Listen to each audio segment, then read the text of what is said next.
வணக்கம். என் இனிய நண்பர்களே, மீண்டும் உங்களை சந்திப்பதில் மிக்க மகிழ்ச்சி. இப்போ நம்ம என்ன பார்க்க போகிறோம் அப்படின்னா, பவனாசம் பக்கத்தில் இருக்கிற சொரிமுத்து ஐயனார் கோவில், அதனுடைய தலப்பாகத்தில் இருக்கிற வனப்பேச்சி அம்மன், அவங்களுடைய வரலாறை நம்ம இப்போ பார்க்க போகிறோம். சொரிமுத்து ஐயனார் கோவில் உங்கள் எல்லாத்துக்குமே தெரியும். மணிமுத்தாறு ஆரம்பிக்கிற அந்த இடத்துல கிட்டத்தட்ட 800 வருடங்களுக்கு முன்னாடி இருந்தே அங்கே ஐயனார் வீற்றிருக்காரு. அதோட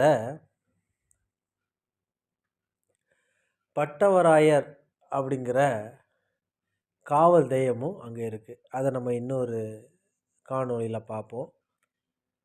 நமக்கு எல்லாத்துக்குமே தெரியும், ஒரு காலத்தில் இது புராண கதைகளில் கூறப்பட்ட ஒரு விஷயம். சிவபெருமானுக்கு கைலாயத்தில் திருமணம் நடக்க போகுது. அந்த திருமண வைபவத்துக்காக இந்தியாவில் இருந்து அனைவரும் வடநாட்டுக்கு கைலாயத்துக்கு புறப்பட்டாங்க. அதன் காரணமாக நம்முடைய தென் திசை உயர்ந்தும் வடக்கு தாழ்ந்தும் காணப்பட்டது. இதை சமநிலை செய்யறதுக்காக சிவன் என்ன பண்ணுறாரு அப்படின்னா, குருமுனி அகத்தியரை கூப்பிட்டு, நீங்கள் தென் திசை நோக்கி போங்க, அப்பந்தான் இந்த உலகம் சமநிலை ஆகும் அப்படின்னு அவர் சொல்கிறாரு. அப்போ அகத்தியர் கேட்குறாரு, எல்லாரும் உங்களுடைய திருமணத்தை காணுறதுக்காக வந்திருக்காங்க, ஆனால் நான் மட்டும் தென் திசை போனால் உங்களுடைய மனக்கோலத்தை என்னால் பார்க்க முடியாது அப்படின்னு அவர் கேட்குறாரு. அதுக்கு அவர் சொல்கிறாரு, நீ தைரியமாக போ, நான் திருமண காட்சியோட உனக்கு நான் காட்சி கொடுப்பேன் அப்படின்னு அவருக்கு ஒரு வாக்குறுதியை கொடுக்குறாரு. அதனுடைய அடிப்படையில் அகத்தியர் பொதிகை மலைக்கு வராரு. இது எங்கே இருக்குன்னா, தூத்துக்குடி மாவட்டம் பவனாசம் பக்கத்தில் இருக்கிற சொரிமுத்து ஐயனார் கோவிலுடைய மேல் பகுதியில் வனப்பேச்சி அம்மன் அப்படிங்கிற ஒரு தெய்வம் இருக்குது. அந்த இடத்துக்கு தான் இப்போ நான் உங்களை கூட்டிகிட்டு போகிறேன். ஆக்சுவலாக சிவபெருமான் தன்னுடைய மனக்கோல காட்சியை அகத்தியருக்கு காட்டுனது பவனாசம் அப்படிங்கிற இடத்துல. அந்த இடத்துல இன்றைக்கி பெரிய ஒரு சிவன் டெம்பிள், சிவன் கோவில் இருக்குது. அங்கே அவருடைய காட்சி, அகத்தியர் காட்சி கொடுத்த, அகத்தியருக்கு சிவபெருமான் காட்சி கொடுத்த அந்த இடமும் அங்கே நம்ம அந்த கோவிலுக்கு போனால் பார்க்கலாம். அந்த சமயத்தில் அகத்தியருக்கு பேச்சி அம்மனாக இருக்கிற, அதாவது வன பேச்சி அம்மனாக இருக்கிற பார்வதி அகத்தியருக்கு காட்சி கொடுத்த இடம்தான் இங்கே நம்ம இப்போ போயிட்டு இருக்கிற வன பேச்சி அம்மன் கோவில். இது ரொம்ப சின்ன கோவில் தான்.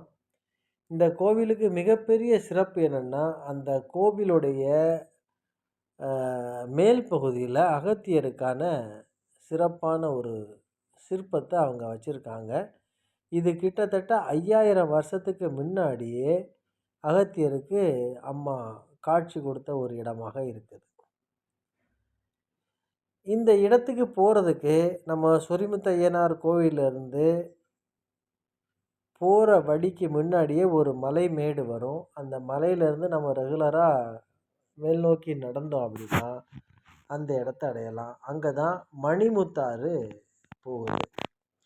அந்த மணிமுத்தாறுல குளிச்சுட்டு அம்மனை தரிசித்துட்டு அதற்கு பக்கத்திலே பார்த்தீங்கன்னா நாகக்கன்னி அம்மனுடைய சுயம்பு உருவம் அங்கே இருக்குது. அங்கேயும் போயிட்டு வழிபாடு செய்து நம்ம அவங்களுடைய ஆசீர்வாதத்தை பெறலாம்.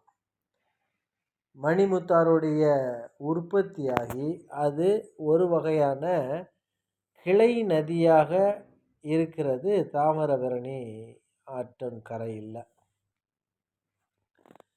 இப்போ அங்கே தான் நம்ம போய்கிட்டு இருக்கோம். நிறைய பக்தர்கள் ஆடி அமாவாசை டைமில், அதாவது அமாவாசைக்கு ஒரு 3 நாளைக்கு முன்னாடி 3 நாளைக்கு பிறகு அங்கே போய் நீராடி வன பேச்சி அம்மனை தரிசனம் பண்ணிட்டு வருவது வழக்கமாக இருக்குது. அதுக்கு தேவையான பாதைகளை அழகாக அமைச்சிருக்காங்க படிக்கட்டோட.